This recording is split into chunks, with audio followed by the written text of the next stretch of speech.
Guys, sabi ni ma'am, bakit na di naman yan puno? Huy!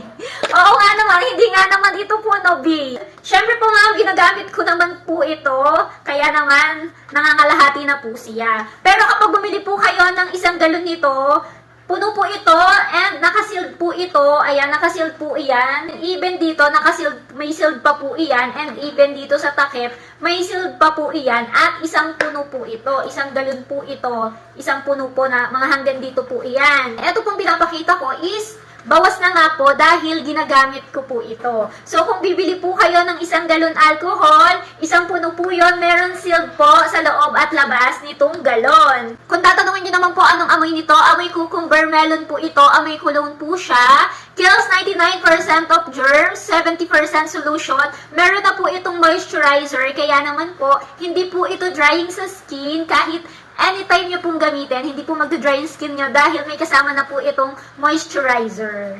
Kung kailangan nyo po dito, ilalagay ko ang link nito sa aking yellow basket. Yun lang po. Thank you for watching. Bye!